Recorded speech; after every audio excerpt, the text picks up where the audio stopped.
Jika orang lain duduk di tandu, dia akan menikahi seseorang. Namun gadis ini duduk di tandu untuk mati. Hari itu di desa, ibu pria berusia 80 tahun ini hilang. Dia menangis dengan tidak berdaya. Pada titik ini, di belakang gadis cantik itu, muncul tangan putih. Mendorongnya ke depan.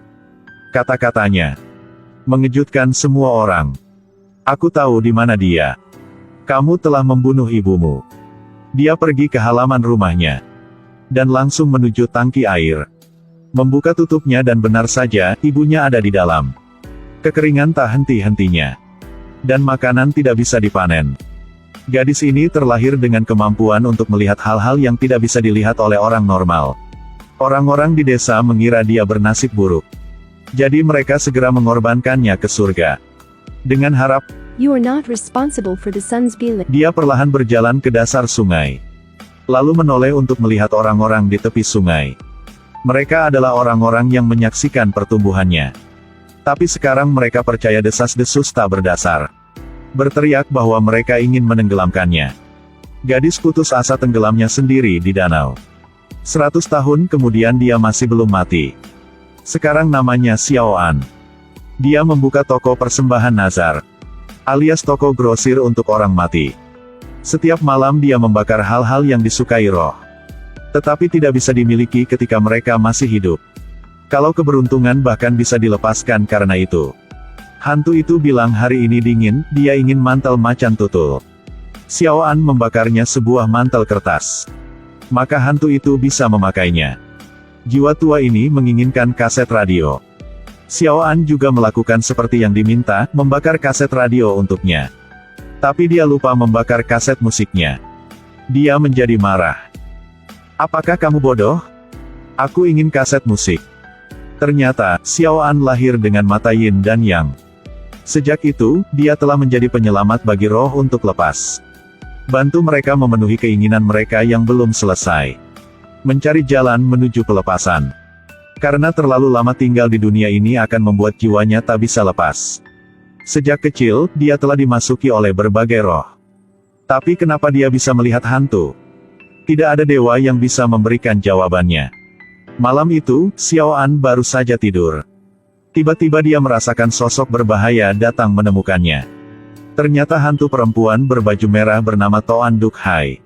Xiao An telah membakar banyak hal untuknya. Tapi Toan Duk Hai menolak untuk meninggalkan dunia manusia. Xiao An tahu bahwa Toan Duk Hai menginginkan sesuatu. Tian melihat ke layar komputer. Ternyata dia menyukai model tas Hermes terbaru. Xiao An sangat tidak senang. Karena dia telah membakar 108 tas untuk Toan Duk Hai. Tetapi dia masih menolak untuk tinggalkan dunia ini. Pada titik ini, Toan Duk Hai melihat aktor, Xiao Hu, di layar lagi. Dia menyuruh Xiao An untuk menulis tanggal lahir sang aktor dan lalu membakarnya untuknya. Memiliki Xiao Hu di sisiku. Sudah cukup. Jangan bilang hanya dia menginginkan Xiao Hu. Para penggemar perempuan juga berebutnya di luar sana. Xiao An tiba-tiba menyadari. Aku sudah lajang begitu lama, sudah waktunya membutuhkan seseorang untuk menjagaku.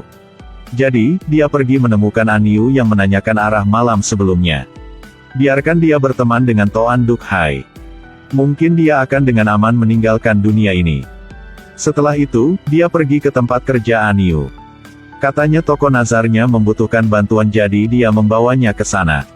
Xiao An memberitahu Aniu bahwa dia memiliki mata yin dan yang bisa melihat hantu.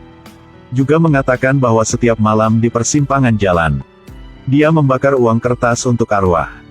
Ketika Aniu mendengar ini, dia tidak takut. Sebaliknya, dia merasa kasihan pada gadis kesepian ini. Ternyata sebelumnya, saat Xiao An belum mengenal Toan Duk Hai, selalu saja ada roh jahat yang masuk ke dalam tubuhnya. Agar Xiao An bisa membalaskan dendam untuk mereka, Toan Duk Hai telah berada di dunia manusia selama lebih dari 100 tahun, jadinya sangat kuat. Dia segera meminta Xiao An untuk membantu mereka membakar beberapa barang untuk mereka tinggalkan dunia ini. Satu manusia dan satu hantu menjadi teman baik. Tapi hari itu, Xiao An baru saja berbaring. Tiba-tiba sesuatu yang buruk terjadi lagi. Seluruh tubuhnya tertutup tanah. Dengan tidak sadar Xiao An mengira bahwa sahabatnya, Toan Duk Hai, sedang mempermainkannya. Tetapi orang yang muncul adalah jiwa lain yang mati secara tidak adil. Dia pikir hantu perempuan itu hanya ingin menyuruhnya untuk membakar beberapa barang. Tapi sekarang dia berkata, Xiao An menggali mayatnya agar orang lain bisa menemukannya. Tapi Xiao An berkata bahwa dia pernah setuju dengan Toan Duk Hai hanya membantu untuk membakar uang kertas dan barang, bukan untuk membalas dendam. Jika Toan Duk Hai tahu dia akan marah. Namun sang hantu perempuan menjawab bahwa jiwa Toan Duk Hai tidak cukup baik dan akan cepat menghilang. Selain itu, dia juga mengancam Xiao An. Jika dia tidak setuju, dia akan membunuhnya. Xiao An tanpa daya mengangguk setuju. Tidak lama kemudian Xiao An telah menemukan mayat sang hantu perempuan. Tetapi tidak sengaja bertemu dengan pria yang membunuhnya. Dia bergegas mencekik leher Xiao An dan mengatakan bahwa dia tidak sengaja. Untungnya, Toan Duk Hai muncul dan memecahkan dia. Kemudian dia dengan marah membunuh sang hantu perempuan. Xiao An menatap Toan Duk Hai dengan penuh emosi. Selama bertahun-tahun, untuk melindungi Xiao An, dia telah membunuh banyak orang dan hantu. Kemudian dia berkata bahwa jika ada reinkarnasi, daripada turunnya untuk menderita, lebih baik tinggal di sini dan selalu di samping Xiao An. Tetapi Toan Duk Hai tahu bahwa dia sendiri tidak punya banyak waktu lagi. Jika dia tidak meninggalkan dunia ini, dia akan kehilangan jiwanya.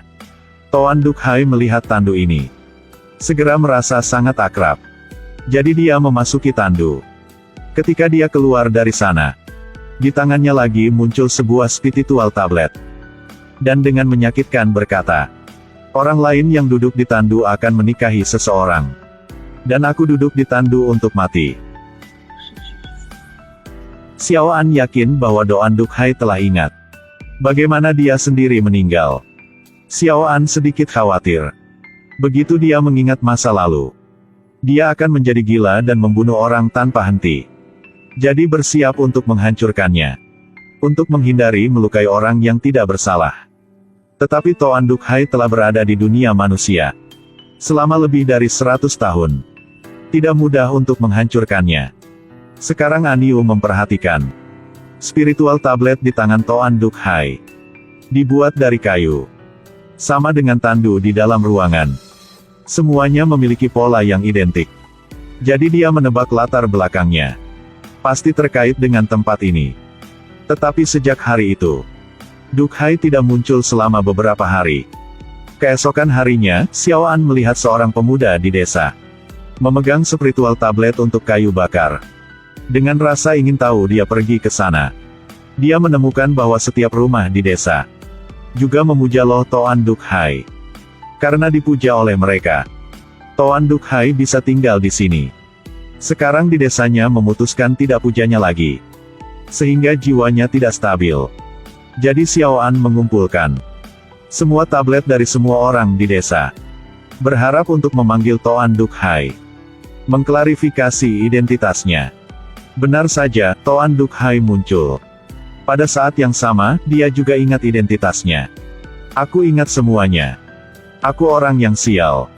Mereka bilang aku kesulitan mati.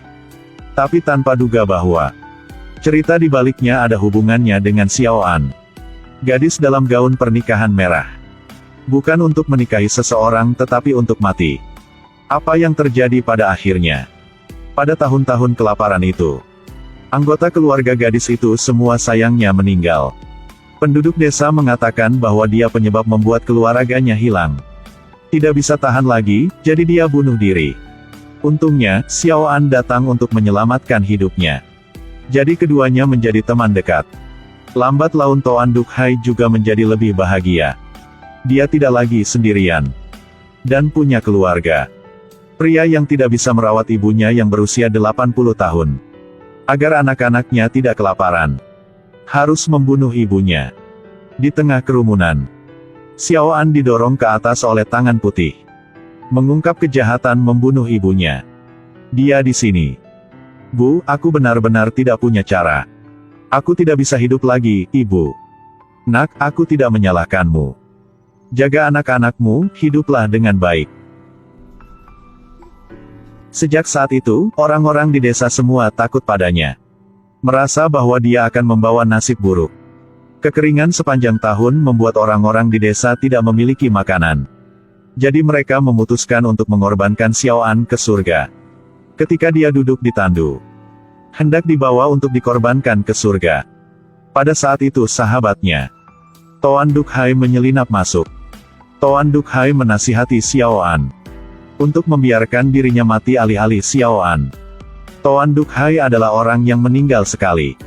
Untungnya Xiao An menyelamatkannya. Biarkan dia merasakan kehangatan kasih sayang lagi.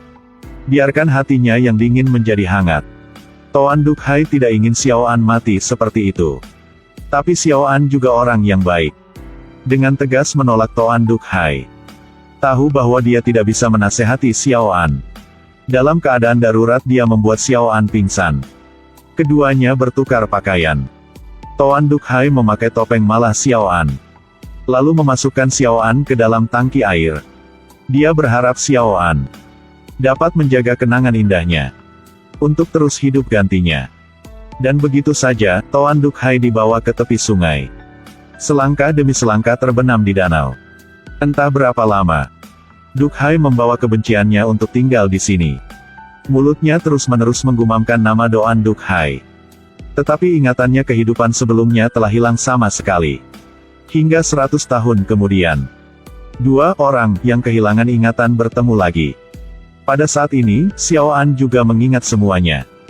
Ternyata dia sendiri adalah Toan Duk Hai. Kutukan dua namanya itu terputus. Xiao An berubah menjadi Toan Duk Hai. Disembah oleh orang-orang di desa.